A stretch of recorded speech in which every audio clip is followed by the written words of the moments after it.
All right. Hello, everyone, and welcome to the mill today. Today, we have a very special designer kind of interview spotlight to do because I am joined with Paul Salomon, the, sorry, and a cat, the designer of Stamp Swap, Stonemeier's newest game. So I am going to pass it over to Paul. Paul, thanks for joining us. Thanks so much. Yeah. Yeah, it's great to have you on. And all I want to know to start out with is, can you give us some background information about your roles kind of in the board game industry, just in case some of our kind of fans and viewers don't really know much about you? Sure. Yeah. I started designing games when I was a full-time math teacher. I've been teaching math for like 17 years. And when I started getting into the hobby, maybe 12, 13 years ago, I've always been a creator of things. I made a lot of music and made mathematical art for a while. I just wanted to try my hand at things. So I made a game, learned a lot about prototyping. In fact, from Jamie, I asked someone that I knew had made a game. I said, where did you learn all the things? And they said, this guy, Jamie. This was even before I had moved back to St. Louis. And the first game I made was quite bad. Never really went anywhere. But the next game that I worked on was Honey Buzz, which is a fairly well-known tabletop medium weight strategy game. And started going to the game designer meetup here in St. Louis, and then talked to one person, Royce, and said, have you done Kickstarter? And he said, oh, you should talk to my friend John, which was John Covey at Genius Games. And I played with John, and he said, it's not perfect for me, but you should talk to my friend Jamie. So that's how Jamie and I met. I pitched him Honey Buzz, and he gave me some tweaks and changes. And then later on, I pitched to him again. And then, you know, I think we'll talk about this a little later, but sort of, I didn't have a ticket to design day. And the night before, he said there was room for me, and I came and play tested Honey Buzz and ended up meeting the people at Elf Creek through that. And signed that game. And then since then, I published 2 games with Genius Games as a co-designer. One was Periodic, and the other was Genotype, a Mendelian genetics game. And then we just released Honey Buzz Fall Flavors. And now I work part-time as a teacher and part-time as the head of development for Elf Creek Games. I've been doing that for about 2 years now. Wow.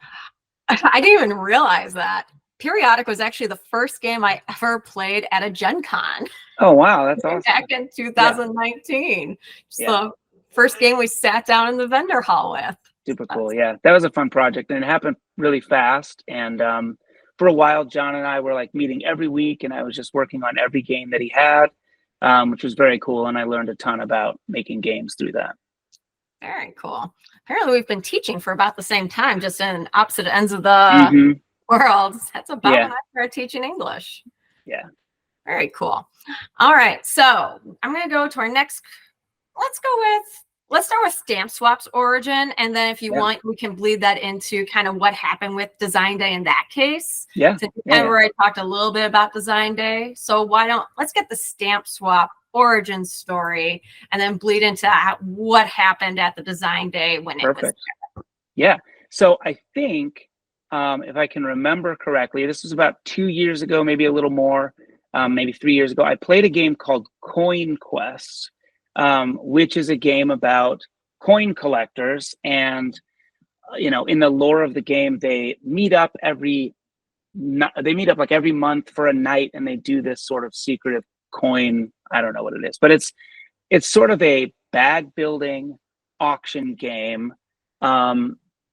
Which I loved the concept of. And this was early in thinking about bag building. I really enjoyed that mechanism, but I thought the gameplay was sort of underwhelming, and they missed some of the development choices that I would have made. But I was struck with the idea that coin collecting was a kind of underused and smart board game mechanism, I thought, because you have this, metal coins are a big thing in our hobby, and they give you this capacity for art, and then naturally set collection. And a lot of us hobbyists are collectors. I certainly collect a lot of little things, and have over time. But my first prototype was coins, I think. But I shifted towards stamps because I love tile placement games. That's probably my number one favorite mechanism. And they, again, had probably a greater capacity for art. And they also have this sort of like overlapping categories of set collection that I thought had potential, where you can have a stamp that's from Germany and features a flower and is worth $2, or those kind of things, and is red. So I wanted that kind of thing, and I really didn't know much about stamps when I started. So I went to the local stamp shop, and not everybody has a local stamp shop, but we do. David Semsrott is the proprietor of this place. He runs it with his son. And I went in and I really just said, hey, I'm a game designer. I've never collected stamps. What can you tell me about the hobby? How does it work when people show stamps? Are there conventions? What kind of things do they want to collect? Are they going for complete sets or theme sets? And the thing I remember most from that meeting was his summary of stamp collecting was that the main thing that motivates people is I have it and you don't, which I thought was a funny kind of collector's mentality. The particulars of stamp collecting and where the value is didn't really make it into the game. But because of this, I really got into stamp collecting sort of on my own. And I love that it's really like a cheap art collection that you can have. And my wife and I went to a stamp show and sort of collected all the stamps we would want over the course of 3 hours. And it was like, all of it was under $100 total. So I love that. Game wise, there were a couple of inspirations. One was Money, which is a Reiner Knizia game, which is getting a reprint from All Play with art by Anne Heidse, who's the artist from Honeybuzz. And in that game, you're currency trading, but they're bills. And so you have different countries of bills and different denominations. But that's about the extent of the sets you can collect.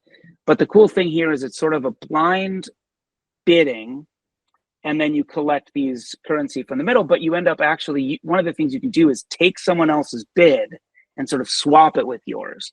So it's a little bit like bidding for turn order, but also offering things to other players. And there's some interesting dynamics. And I only was able to play it once, but I thought it was very cool. The other, which I don't even think I've talked about this before, the other main mechanical concept was at Geekway to the West. I don't know if you've ever been there, but it's one of my favorite conventions. Yep. I've been the past 2 years. It's awesome. Have you ever done the trade table at Geekway? I haven't, but I have heard stories from Molly. You know about it. Yeah. Yep. Yeah, but I think we walked through, but yeah, I haven't actually done it. So this is a bit like a sort of white elephant gift exchange type thing where you can put in up to 3 games on these tables, and they have some restrictions about what you can put in. They basically want good games. And then they randomly will draw some people to come in and just pick whatever game they want. And then whoever game they choose gets to go next.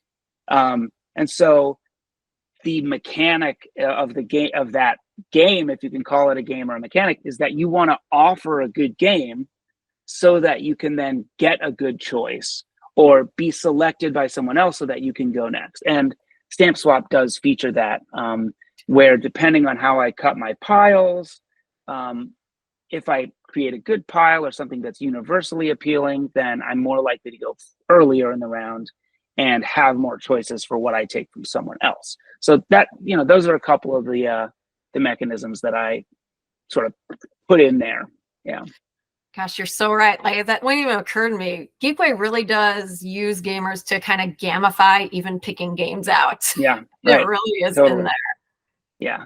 And then inevitably, this happened all very fast before Design Day that year. And actually the year before, I had sort of signed myself up to show a game called Stamp Collectors that I had not designed yet. And I thought, well, I'll put it out there and this will force me to make it. And then I didn't, and I just took it away.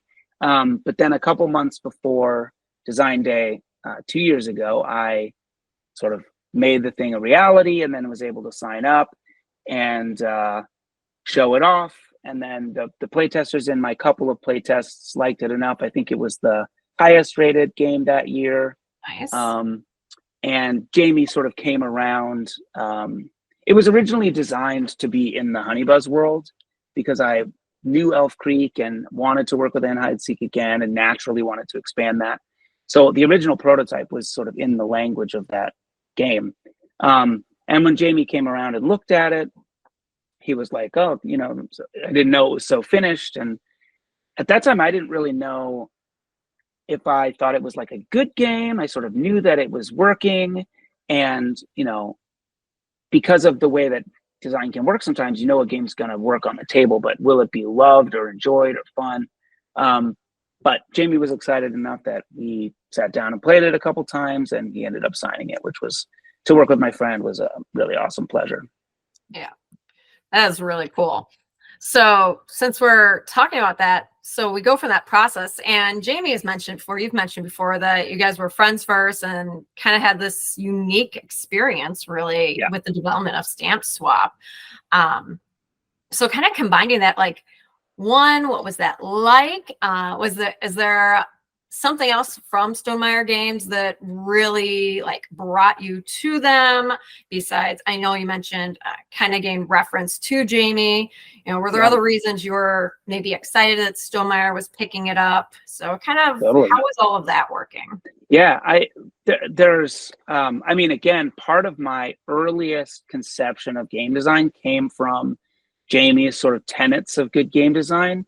And I still, you know, hold true to a lot of those, sort of positive player interaction and passive player interaction, and rewards instead of punishments, and roundless play if possible. And a lot of the things that he espouses ended up in Honeybuzz for sure. And even my earliest sort of thinking about Honeybuzz was inspired partly by viticulture, because there's this multi-step production process where, you know, in viticulture, you plant these fields, and then you harvest the fields, and then you crush the grapes, and you age the wine, and you sell the wine. And in Honeybuzz, you get these, you build your hive, and then gather the nectar, and then turn it to honey, and then sell the honey.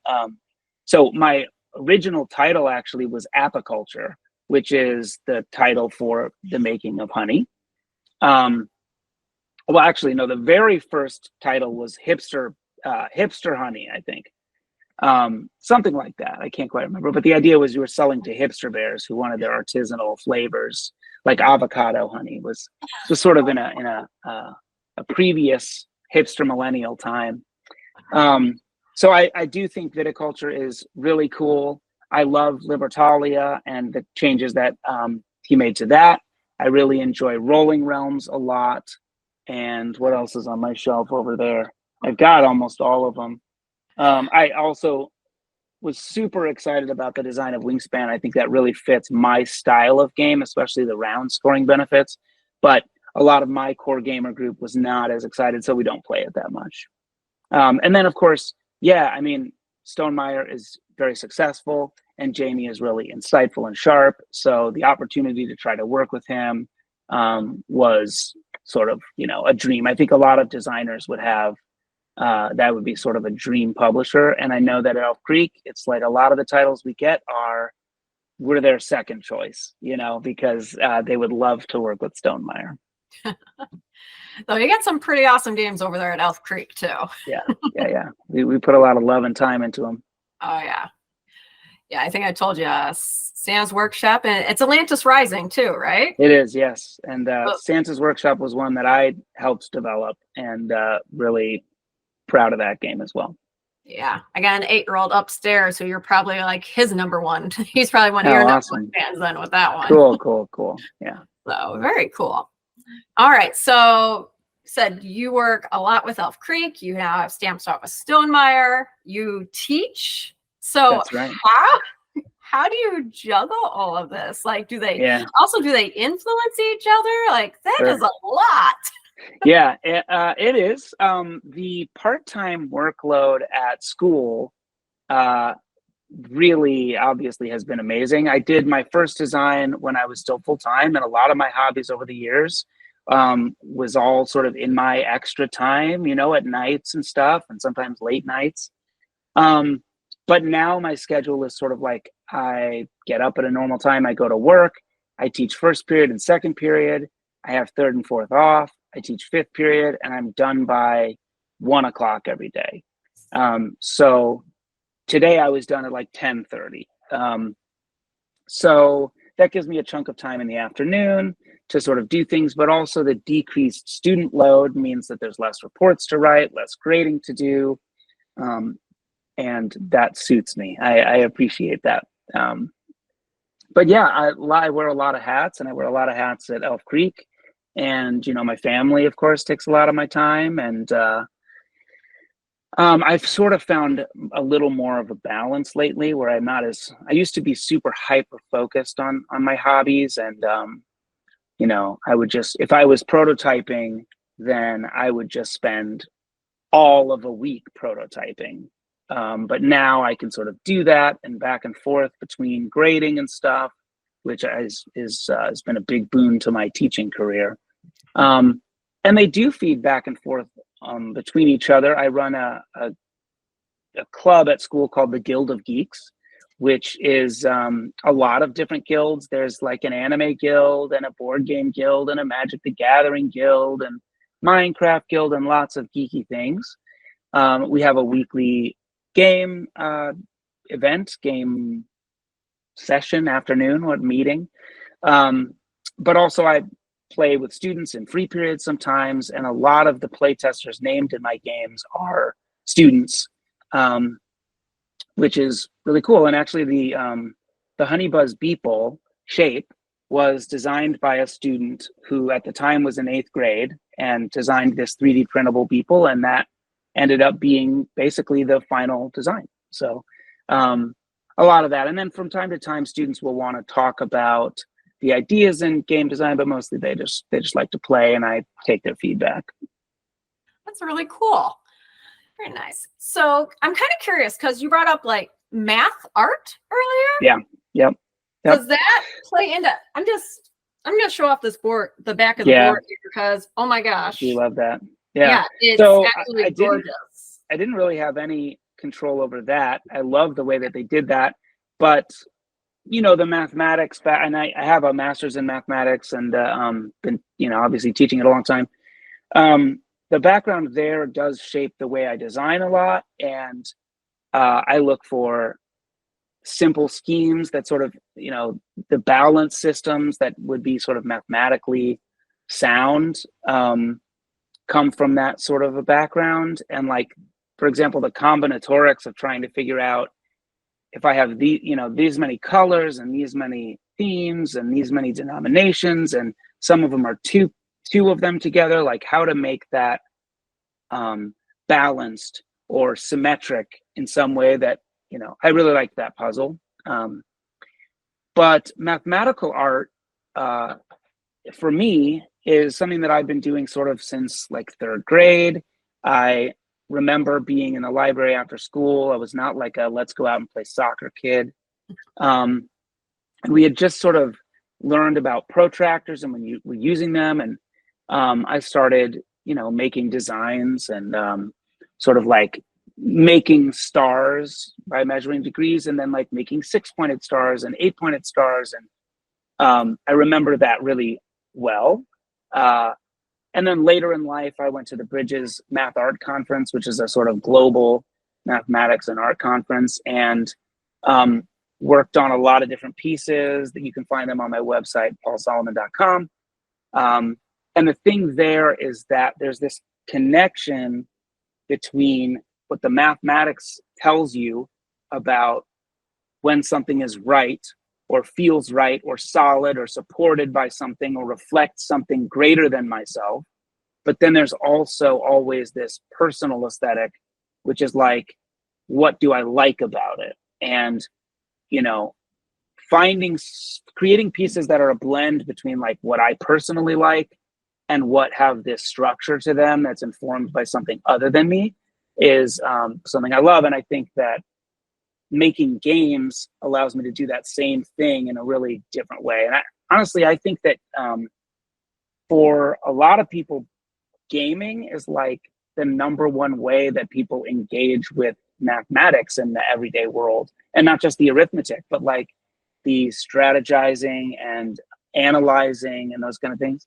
So again, when I design a game like Honey Buzz, sometimes it's about what's going to make the game fun, but also sometimes it's about if I make this choice, these will be the mathematical consequences. And so it is a crazy interdisciplinary space that like perfectly fits what I love to do and know about. So it's been really, I've been really fortunate to sort of fall into something like that. I love when all these pieces kind of intertwine with one another that just makes something awesome then that others would not have been able to think about because they don't have those other background details. Right. So that's really cool. The next question I had was just to kind of simplify it and focus a little insight into Stamp Swap here. Jamie always has his favorite mechanism videos, and he's got the one for Stamp Swap. He does it for all of their own games. What would you say is your favorite mechanism for Stamp Swap as the designer? I will say Stamp Swap is very similar to a game that I love. It's probably in my top 10 all time, called Isle of Skye, which a lot of people have played. And if you've played both, I think you'll definitely see the connection. And the mechanism that I actually like most in Isle of Skye is the variable scoring objectives, and that tiles in that game almost never have an inherent value. They are, they might apply. Maybe they have a lighthouse on them, and maybe that matters for scoring, or maybe it doesn't, or maybe that matters for my scoring because I have a scroll. And then the game asks you to determine the value of those things. The same thing is true of Castles of Mad King Ludwig, which is another game that Jamie and I both love. There are some scoring objectives, and you have all these private objectives that determine sort of your personal value for those stamps. And so my first favorite mechanism is just having a row of public objectives that you can all score that shape the value of tiles in the game. Though, of course, there are 3s and 2s and 1s, which I put there because I wanted tiles to also have universal appeal, so that I could sort of create a pile that was appealing in that sort of swap mode. But the other one that I think is my favorite thing, or the thing that I'm proudest about, is just the swap itself, because it creates this interesting and dynamic cut-choose mechanism, but also allows it to happen simultaneously across 5 players or so, and really sort of creates this fast action and sort of player interaction that is dependable in a way. Like, everybody knows they're going to get about half of their tiles, and everybody knows that they're going to get someone else's tile. Whereas in Isle of Skye, I may get no tiles in a round, excuse me, and that can be fairly punishing. That game is quite a bit tighter in terms of what it gives you, and the money economy there is much tighter. So I really like the swap mechanism, and I sort of have some ideas for future games that utilize it. I'll just sort of I'll spoil one here for you, and we'll see if it ever becomes a game. But one, which would be a really fast version of this, is just a card drafting version, where you get a hand of 7 cards and you draft them, and then everybody cuts and you trade cards and build sets and so on. But it's a sort of trading card game, and so I was going to call it Gotta Swap 'Em All, and it would be sort of a Pokemon simulator. We'll see if it ever comes to fruition, but I'm sort of excited about the potential there. Nice, very cool. Yeah. I just kind of want to point out, as we've talked a lot about the math and some of these mechanics, but I'm a very big theme person in board games. And before this, I didn't know much about stamps, But I had a friend come over to play it with me as I was preparing, some stuff for the mill. And he actually had collected stamps with his grandfather, like Oh through yeah. his youth, had gone to the conventions. Like he Yep. was, just tell you, he was tearing up Oh, that's so like cool. playing this because it was bringing back so many good memories. So Yeah. I just want to point out, like, it's actually really cool. It seems like you got the theme spot on. He's like, this is really how stuff would go That's at the awesome. convention. So Yeah, I I love that. think And that's theme is really something that cool. we thought about a lot in the early development of, like, even in our first play with the larger Stonemaier group, was like, you know, is stamps a good theme? Is it a broad theme? And we obviously, you try to get lightning in a bottle twice. With Wingspan was sort of a not initially exciting theme for a lot of people, but I think of bird watching as like real life Pokemon, where you're trying to catch these different species. And I've fallen into that hobby as well, collecting them like on my phone with the Merlin app. And we weren't sure if it would work, and then we weren't sure if we could kind of fit all of the information on the stamps in a good, clear, color coded, dual coded way that would still be visually appealing. So we looked at like comic books, or old trading cards and wine labels and things like that. But I'm glad that we ultimately came. But we also even looked at an artist pitched us a theme that they were working on that had nothing to do with, it was sort of a fantasy world, and we considered going that way. But I am really happy that we got to stamps. And I think you're right that it's, for some people it's a miss and they're not excited by it. But once they, I think, get to play the game, they're surprised by how much fun it is. And it makes sense. You get these little tiles and you lay them down in a pretty way and you set collect, and it's I think it's really rewarding. Yeah, it's you got spot on. I learned from somebody and it was great. So That's awesome. Yeah. So are there any kind of pulled out sums? I know you have some Easter eggs in here and personal touches. There any you want to highlight for people that they can be looking for? Yeah. So one is my dog Bernie is in there. He is the small square red stamp that is canceled. I think there he is. So that's Bernie boy, Mr. Bernie St. Louis, and he's a Bernedoodle upstairs making some noise. And let's see who else is in there. Well, the Arch is in there, of course. Jamie always does that. I'm born and raised in St. Louis. Yep. And Jamie's been here a lot of time. Actually, Jamie studied Japanese in college and at WashU. And my best friend from high school, Lawrence Dennis, was also in that program. And they sort of pair you up with a senpai, which is like a mentor in a way. And Jamie was actually Lawrence's senpai at so that was funny. We didn't realize that till later. Let's see what else is in there. There are 2 sets of tickets that are special dates for me and my family. Like if you take the orange tickets, my birthday is in there. Bernie's birthday is one of those, and my anniversary is one of those. Those are cool. I'm going to show everyone Yep, this slide. yep. I had all the tickets here. I didn't know which ones they were. Yeah. And then the 3 girls in my family all have their birthdays on the pink stamps. And then for the rest of them, I picked some of the lead playtesters and let them choose. 2 of the guys from my main game group, Tommy O'Brien and Matthew Roberts, they show up a lot on my playtesting lists. I let them each pick a set of 3, and they did like their anniversary or their girlfriend's date or something like that. And then Miles Bensky, I think, did the 3rd set. He does a lot of the Stonemaier shirts, like the recent one with all the stamps on it. He does the disc stamps. Yep, he does the disc stamps, like the new airmail putter that I use and love. And he did a lot of the, like, I think he did the covers for Rolling Realms. So yeah, so I wanted to give back to my buddies in that way. Very cool. Yeah, Miles does great work. Certainly. Right. Yeah.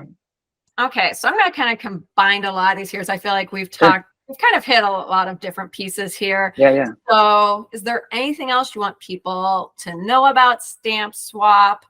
And then also anything else you think you feel like we missed, and if there's anything else you want people to keep an eye out for from you. Sure. First, I want to just give a quick shout out to Morton and the Automa Factory team. I think they did a sort of amazingly good job with trying to take this deeply interactive mechanism and make it work. And my understanding from everybody that's played it is they're loving it.